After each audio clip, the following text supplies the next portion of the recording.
જો હવે આપણે આ છે ને પાછળના ભાગ પર ગળું કઈ રીતે બેસે ને એ આપણે જોઈશું. પાછળના ભાગ પર ગળું કઈ રીતના આપણે બેસાડીએ ને એ આપણે જોઈએ. આપણે માર્યું છે ને એ આપણે ધાર પર આ રીતના મશીનથી વાળી લેવાનું છે. મશીનના મદદથી આને આખી બીજું સિલાઈ કરી દેવાનું.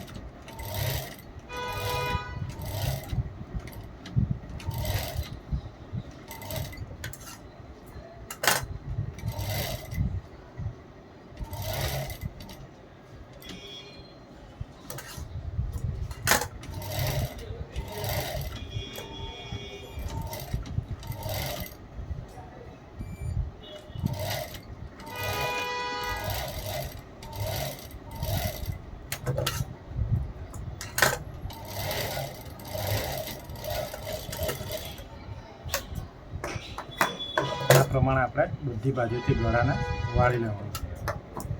હવે આપણે આ બંને ભેગું કરીને એટલે વચ્ચે એક કટ લગાવવાનો છે. આટલા આ આપણું ગળું થઈ ગયું. આ ગળુંને હવે આપણે સાઈડ પર મૂકી દેવાનું છે. હવે આ પાછળનો ભાગ છે, આ અંદરનો સીધો ભાગ છે, આ બહારનો ઊંધો ભાગ છે. આપણે ઊંધા ભાગ પર અસ્તર મૂકવાનું છે. આ ઊંધો ભાગ આપણે કર્યો, ઊંધા ભાગ પર આવ્યું આપણે અસ્તર મૂકવાનું છે. આમ આ જે આપણી લીટી દેખાય છે વચ્ચેની આપણે અસ્તરિત કરી છે એ ભાગ પર આપણે વચ્ચે સિલાઈ મારવાની છે. બીજે કશે મારવાની નથી, ખાલી વચ્ચે આપણે સિલાઈ કરી દેવાની છે.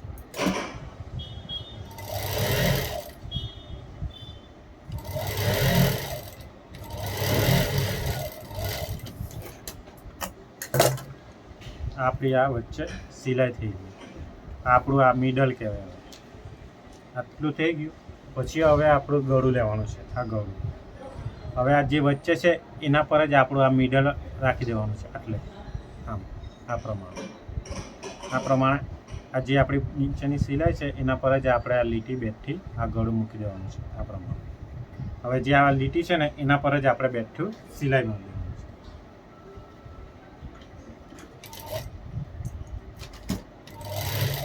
આ પ્રમાણે જે નીચેની સિલાઈ છે ને એના પર જ આ લીટીને જવા દેવાની.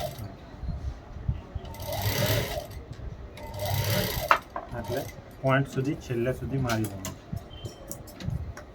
બરાબર, આટલું થઈ ગયું. પછી આને છે ને પહેલાં એટલે થોડુંક આ સાઈડનું થોડુંક આટલે સિલાઈ મારી દેવાનું છે. આટલું આ શેના માટે મારીએ?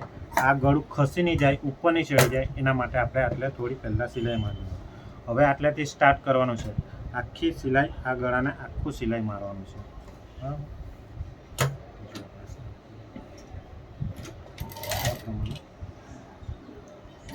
કમ્પ્લીટ ગળાની કેનવાસની એકદમ કટોકટ ધાર પર જ સિલાઈ આવી જોઈએ.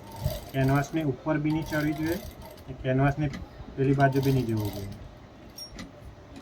કેનવાસની કટ ટુ કટ એકદમ જ સિલાઈ આવી જોઈએ.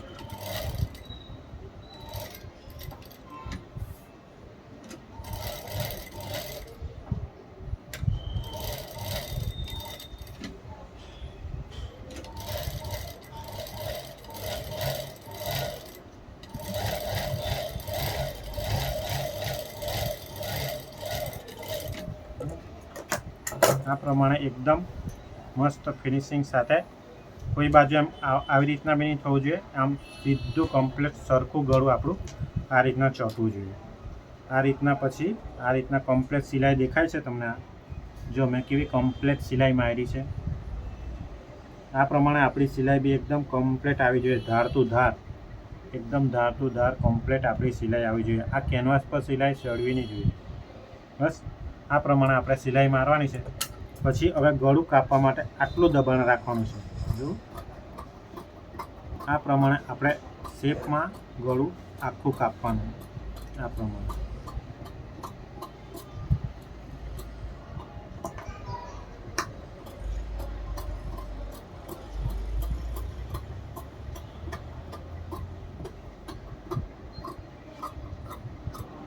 બરાબર.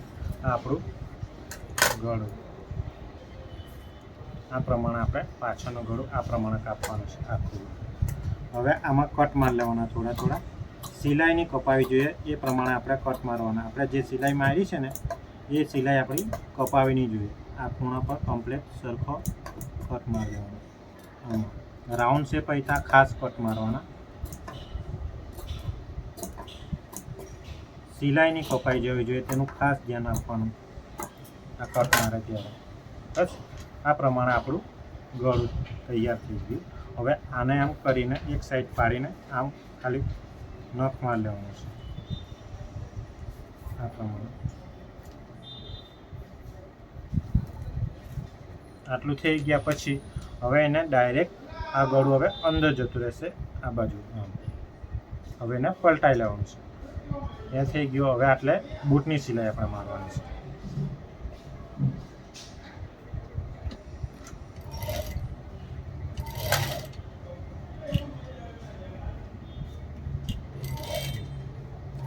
એકદમ ગળું સરખું રાખીને આપણે એને બૂટની સિલાઈ મારવાની છે.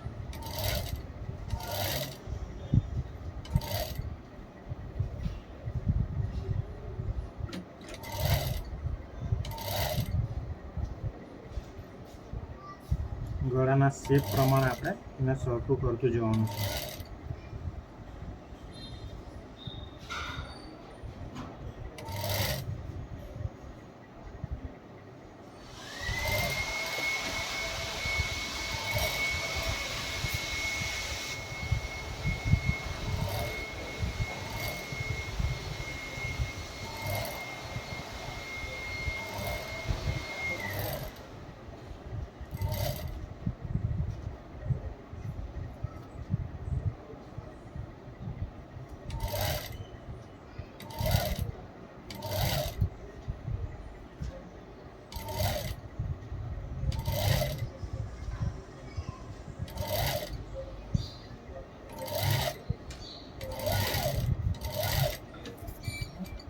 આ પ્રમાણે આખામાં આપણે બૂટની સિલાઈ મારવાની છે.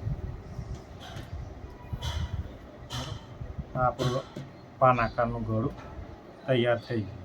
બરાબર. આ પાછળના ભાગ પર આપણું આ પાન આકારનું ગળું તૈયાર થઈ ગયું. હવે આટલે આપણે કોઈ બી લેસ મૂકી હોય ને એ લેસ મૂકી શકાય.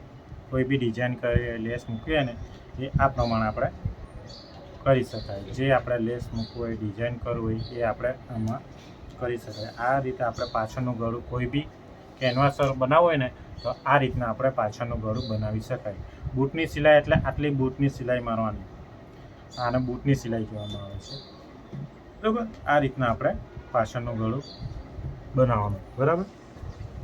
સમજાઈ ગયું બધાને? દેખાય? આ રીતના આપણું એકદમ વ્યવસ્થિત ફિનિશિંગ સાથે આપણું ગળું આ રીતના તૈયાર થાય. બરાબર. સમજાઈ ગયું? ચાલો. બસ.